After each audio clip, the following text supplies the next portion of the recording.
on, but he's still in the funk. And, and that's where the superhero team of what I consider Big Hero 6 gets started. Right? Yes.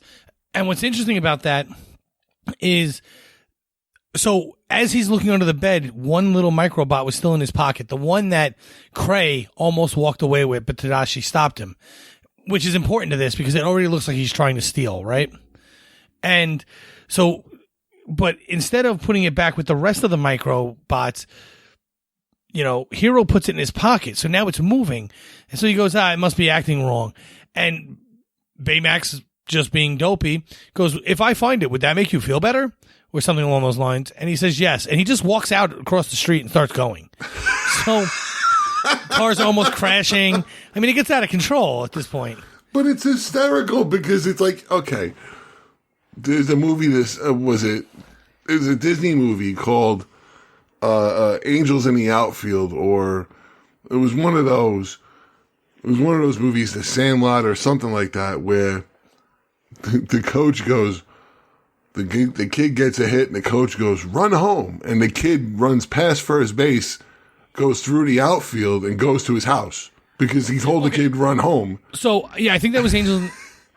I don't remember. But yeah, more importantly, I actually know of a real life story of that.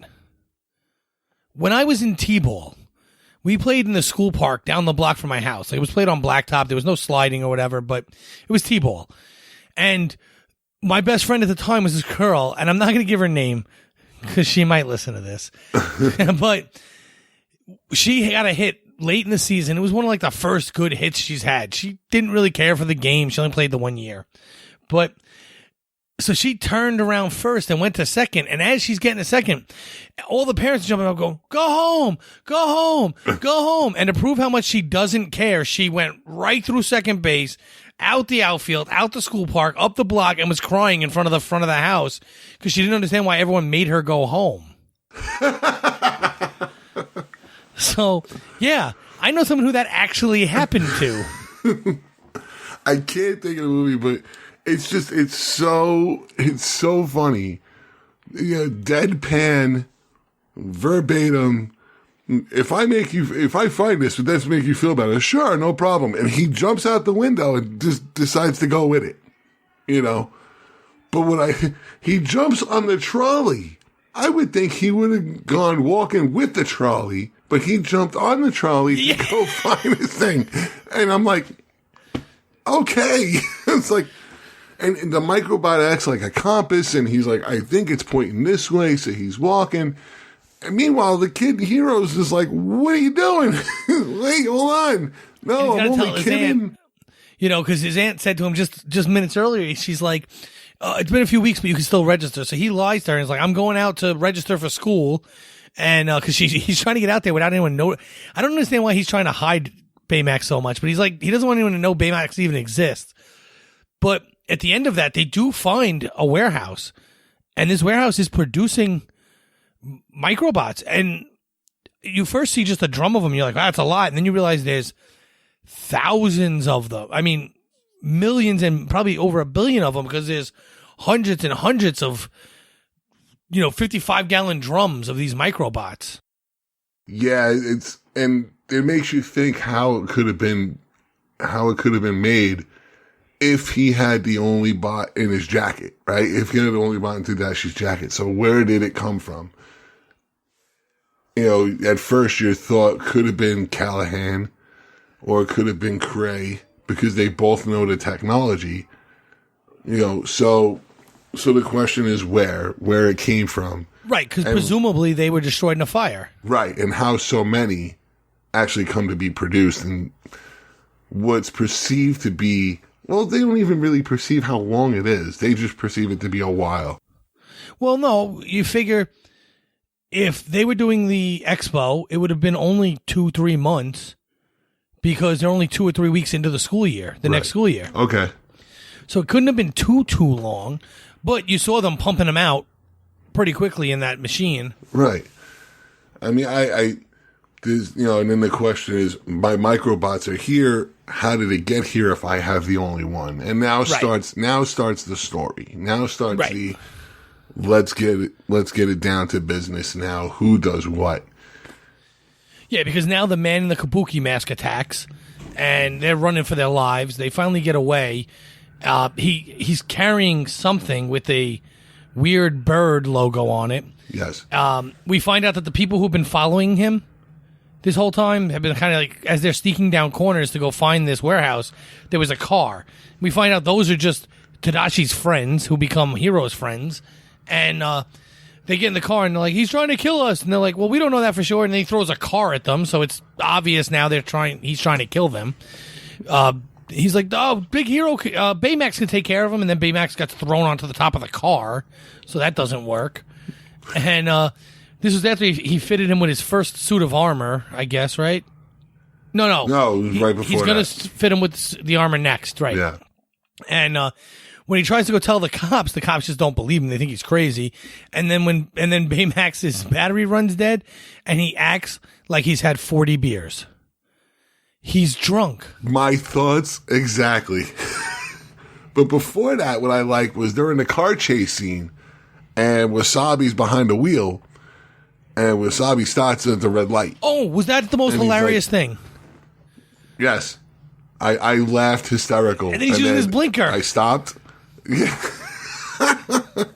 There's no red lights in a car chase. That's all I can tell you. And he's like, what are you talking about? And he just keeps going. And then it comes to, Baymax, who's low on battery power, and he becomes everybody used to get this drunk, when they were younger. Everybody got this drunk, so everybody could relate. And this is where the adult theme, I guess, comes out of it. To have this as a funny moment, too. And, helping him upstairs and oh, look, furry cat. Trying to sneak him past his aunt. Yeah, furry cat, because we've all tried to sneak past our parents at one point. And coming upstairs, and every little thing is now prominent in their vision. It's like, oh, look at this, look at that. And he's trying to walk him upstairs, and he tries to walk him into his battery thing, and then he starts to get recharged. And he couldn't even get his feet in. Yeah. I just love the fact that no matter what Baymax was trying to do, if he was trying to fit through a window, or if he was trying to fit anywhere in a small space as big as he is, he was always letting the air out. Which to me sounded like he was passing gas. That's what my kids said. It was also hysterical in the police station. He would try and inflate his arm, and there would be 3 little holes, and he just, as he put the tape on, it actually got more high pitched. Yes. It was great. It was really well done. And now we're gonna make a team, though. Yeah. Now we make a team, and we have to find the man in the kabuki mask. The man to figure out what's going on. We need to get my microbots back. We need to use these microbots for good. So now we go ahead and we make a team, and all of Tadashi's friends, who are now Hiro's friends, come about. So you've got who I deemed the pink powder puff girl, which is Honey Lemon. You've got Wasabi with the dual samurai blades, which I thought was really cool. Go-Go had... Right, and Honey Lemon has the balls come out of her purse. Right, yeah. And then Wasabi had the dual blades. Go-Go had the Tron-looking, cycle and the wheels and stuff. My favorite character, by the way. Outside of Hero, that's my favorite character. I thought it was really cool that that Disney threw a Tron reference in there. I thought it was really awesome. Baymax, and then you had, Fred, who's the ultimate stoner Slacker. dude, comes out to be the dragon guy, who likes to wear his underwear 7 days a week, the same one. No, it's 4 days a week. It's forward, backwards, inside out, then forward, backwards. Yeah. Everybody has a friend just like him. I don't care what you say. Everybody's got a friend just like him. Well, let's put it this way. If you don't have a friend just like him, you are the friend just like him. It's a great twist on a poker reference, too. If you don't know who the fool is when you sit at the table, you're the one. You're the fool. Yep. Yes, exactly. So, I mean, there's Fred and, of course, Baymax and Hero. And, you know, this is totally the A-team. You know, this is your ragtag, let's get it done kind of team. And the superpowers they have are absolutely fantastic. I love what he did with Baymax when he became the super robot. And I guess we'll get into it now. We should. You know, for all this time, Baymax was inputted with the Tadashi chip, which was to help. Correct. To aid. But in Hero's rage of now knowing the Kabuki guy has this tech, he makes his own chip. Yes. In an attempt to destroy or kill the man in the Kabuki. Well, at first he's just looking to take him prisoner, I think, right? Because he doesn't take out Tadashi's chip, but he does load him with a bunch of kung fu and karate, and Baymax instantly learns that, and Baymax can't understand it either. He's like, well, how does this help me be a better medical professional? Will apprehending this person make your mental state better? And, you know, Hero's like, yes. So at first I think they're just going to go and arrest him. They're going to, you know, confine him to space and have him arrested. But later on, I mean, look, first he gives him that blue suit and he's pretty cool. But then when he makes him the red one with the wings and able to fly and his fist shooting, he's like, do the fist thing. Bump. He thinks he's doing fist bump. He goes, fa la la. I love his fa la la when he does fist bumps. But he's like, not that. The other thing. And he shoots it. And they're at Fred's house, because after all this, after the first fight or whatever, they go to Fred's house and they find out Fred's really rich, and he lives in a mansion. Again, everybody has this friend. Everybody's got to have one of these. This is someone who you do not expect. You know, somebody who you don't expect to at first glance. You know, the hippie, I will call him a hippie type because that's what it looked like to me. The hippie type, they all go to Fred's house to hang out, and there it is with the butler, whose name is Heathcliff, which I can't get over. Yeah, it's awesome. Nothing but laughing because of I remember the cartoon Heathcliff.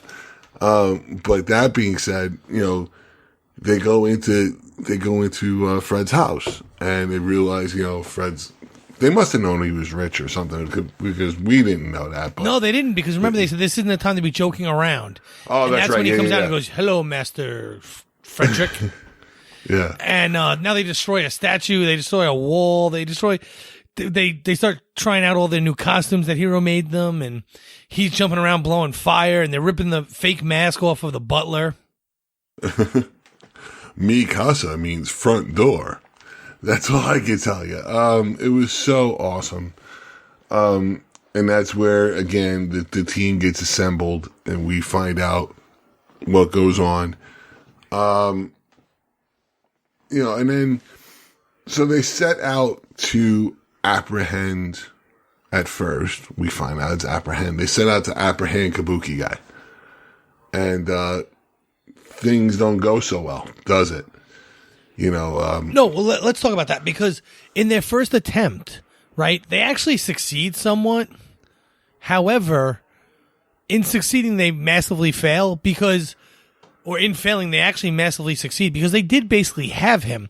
And what happened was they all start to go on their attacks, and it looks awesome for like 30 seconds. You got Go-Go going crazy on the blades, but then they all run into each other.